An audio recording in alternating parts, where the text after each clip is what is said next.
తెలంగాణలో ఒక సాంప్రదాయం ఉంటది. అంటే ఒక మనిషికి దేవుడు వస్తున్నాడు అనంటే గురువే వారికి లింగం కట్టి అంటే లింగధారణ చేసి శిష్యులుగా స్వీకరిస్తారు. గురువు అంటే ఏ గురువు అండి? అంటే అన్ని విద్య నేర్పే గురువు. ఏ విద్య నేర్పాడు? మంచి చెడు మంచి చెడు అంటే అదే దేవుడి తత్వం గురించి. దేవుడి తత్వం ఏంటి అసలు? దేవుడి తత్వం అంటే దేవుడిలో ఉండే వీటన్నిటి గురించి. అంటే దేవుడు అంటే ఇవన్నిటి గురించి అంటే కాదండి. ఒకటి గురువు గురువు గురువు అంటే తను మన వేదశాస్త్రం చదువుకున్నాడా? మన ధర్మం ఏంటో పూర్తిగా తెలిసినవాడా? ధర్మాన్ని రక్షించినవాడా? అంటే గురువు లేని విద్య గుడ్డి విద్య అని కూడా అంటారు కదా గురువు గారు. మరి అవును, వాళ్ళు గురువు లేరు కాబట్టి ఈ దేవుళ్ళు అనేటువంటిది ప్రేరేపించారు. నేను ఒక మాట అడుగుతా, చెప్పండి. నా పేరేంటి? నిశాంత్ శర్మ గారు. నీ పేరేంటి? రిషితేజ. రిషితేజ. నువ్వు రాగానే నాకేం పెట్టావు? నమస్కారం గురువు. నేనేం చేశా? గురుభ్యో నమః మహాదేవ అని. మహాదేవ అని నేను కూడా రెండు చేతులు ఎత్తి దండం పెట్టాను. నమస్కారానికి ప్రతి నమస్కారం. ప్రతి నమస్కారం.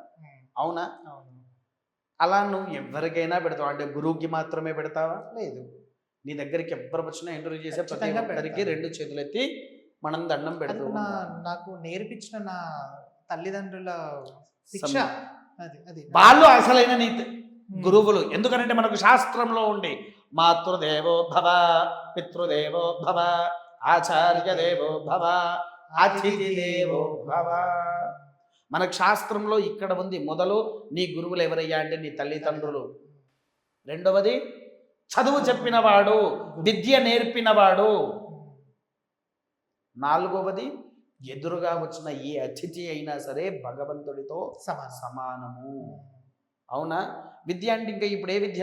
ఇప్పుడు చదువు రాని వాళ్ళు చాలామంది ఉన్నారండి. ఆలు నేర్పించు, ఏబిసిడీలు నేర్పించు. అవునా?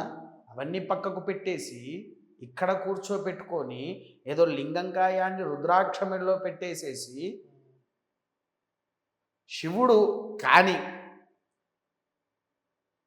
నా ఒంటికి వచ్చిండు 1116 కోటి లక్షల దేవుళ్లకు దండాలు పెడతారా? పోనీ ఒకవేళ వాళ్ళు దండం పెట్టాలంటే ఏ విధంగా పెడతారు? సర్వదేవతాభ్యాం నమః. మనకు మంత్రమే ఉంది, సర్వదేవతాభ్యాం నమః.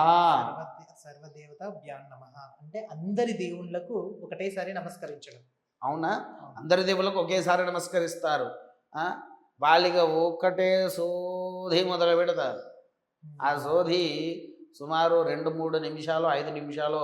సోదని మీరు ఎలా అంటున్నారు గురువు గారు? మరి సోది కాకపోతే సోదని ఎలా అంటే ప్రతి దేవుణ్ణి తలుచుకోవడం అన్నమాట. ఇప్పుడు ఎలా? శివుడు దేవుడు ఒంటి మీదకి వచ్చినప్పుడు నువ్వు దేవుడిని ఎట్లా తలుచుకుంటావు? సరే యొక్క దేవుడు ఎప్పుడైతే మనిషి శరీరాన్ని ఆవహిస్తాడో ఒకేసారి గాంభీరత్వానికి మారాలి. కదలకుండా నిశ్చయంగా ఉంటాడు. భూత భవిష్యత్ వర్తమానాలు ఏకకాలంలో ఎంతమంది ఉంటే ఒకేసారి చెప్పాలి. ఊరిలో జరిగే ప్రతి క్రతువుని చెప్పాలి. ఊరిలో ఎప్పుడు ఏ శవం లేస్తున్నదో చెప్పాలి. ఊరిలోకి వచ్చేటువంటి దరిద్రాన్ని సూచించాలి. లేదా ఊరి విషయం పక్క పెట్టు, ప్రపంచానికి వచ్చేది చెప్పాలి. అవునా? ఇవన్నీ పక్కకు పెట్టేసి కేవలం వ్యాపారం చేయడానికి 24 గంటలు దేవుడు వస్తాడా ఒంటి మీదికి? చెప్పండి. 24 గంటలు నువ్వు భోజనం చేసుకుంటా కూర్చుంటావా? దేవుళ్ళకి ఎక్కడ పని లేదా? నీ ఒక్కని దగ్గరనే ఉంటారా? ఇంకా పోయి గుళ్ళో ఉండి వచ్చే భక్తులను చూడొద్దా? చూడాలా వద్దా? నీ ఒంటి మీదికే వచ్చి నీ దగ్గరనే కూర్చుంటే మరి గుళ్ళో ఉండే విగ్రహము ప్రాణం లేనిదా? అంటే దేవుడు ప్రతి ఒక్క చోట ఉంటారు. ఇప్పుడు మీ ఒంటి మీద ఉంటారు, నా ఒంటి మీద ఉంటారు. మరి నీ ఒంటికి దేవుడు వస్తే చూపి నాకు. నీలో ఉంటాడు దేవుడు, నాలో ఉంటాడు దేవుడు. నీ ఒంటికి వస్తున్నదేమో దేవుడిని చూపి. దేవుడు వచ్చే వాళ్ళంతా తప్పని మీరు అంటారా? అందరూ అని నేను చెప్పట్లేదు. మీరు చెప్పే విధానం అలాగే ఉంది గురువు గారు. లేదండి, అంటే ఇది ఒక శ్లోకం, ఇది ఒక పాటలాగా 3 minutes అని అంటే కాదు. ఇక్కడ అర్థం చేసుకోవాలి. ఇదపూర్వంలో ఇదే విషయంలో ఒక మనం సబ్జెక్ట్ తీసుకున్నాం. ఏమని చెప్పాను?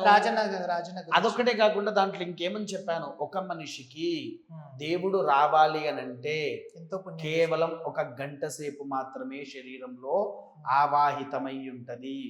అది కూడా ఎప్పుడు మన ఈ పుట్టిన మనిషి గ్రహ కుండలాలు దేవుడికి ఏకపక్షంగా కలవాలి. ఒకటే స్థితిగతుల్లో ఉండాలి, ఒకటే తత్వంలో ఉండాలి. నక్షత్ర యోగ కరణ ప్రతి ఒక్కటి పాదరహితంగా ఏకమైనప్పుడు మాత్రమే ఆ మనిషికి పుట్టినప్పటి నుంచి వస్తాడు దేవుడు. పుట్టినప్పటి నుంచి పుట్టిన 2వ సంవత్సరం నుంచే వచ్చిన వాళ్ళు ఉన్నారు, విన్నారా? అంతేగాని 9వ తరగతి చదివే వాళ్ళకు, 10వ తరగతి చదివే వాళ్ళకు, పెళ్ళయి పిల్లలై పుట్టిన వాళ్ళకు కూడా దేవుడు ఎందుకు వస్తాడండి? వాళ్లకు బతుకు తెరువు లేదు. బతకాలంటే దేవుడు అనే కాన్సెప్ట్ కావాలి, మన సనాతన ధర్మం కావాలి, మన హిందూ ధర్మం కావాలి, జనాల యొక్క మూఢ నమ్మకం కావాలి.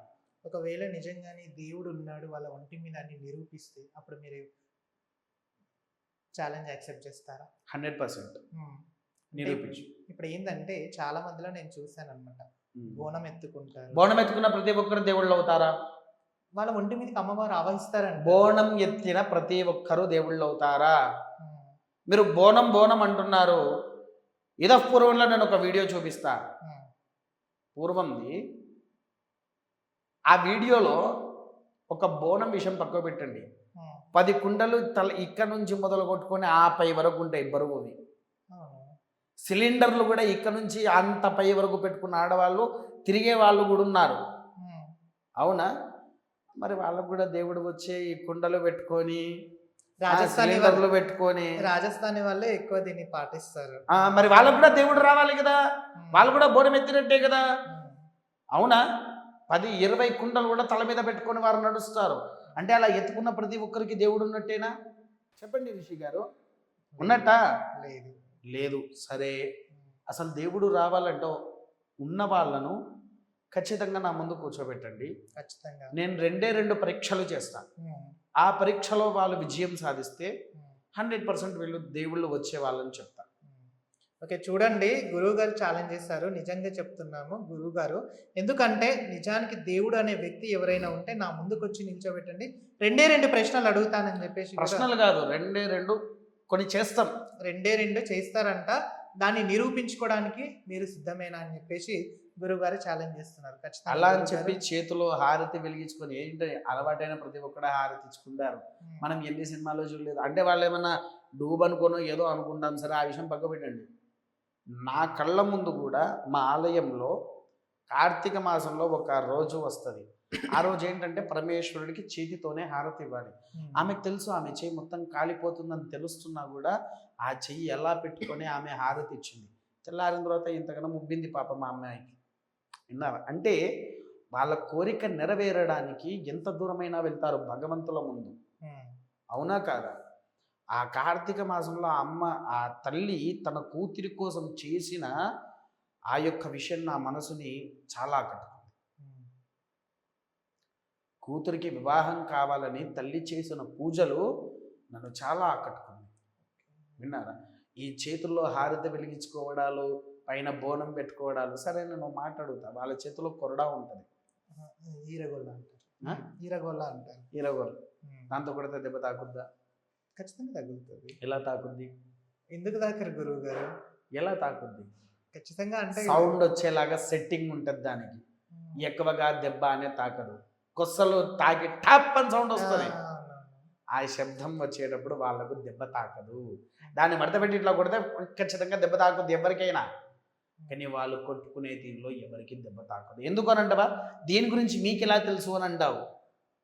ఇవి తయారు చేసే అతను నాకు మిత్రుడు.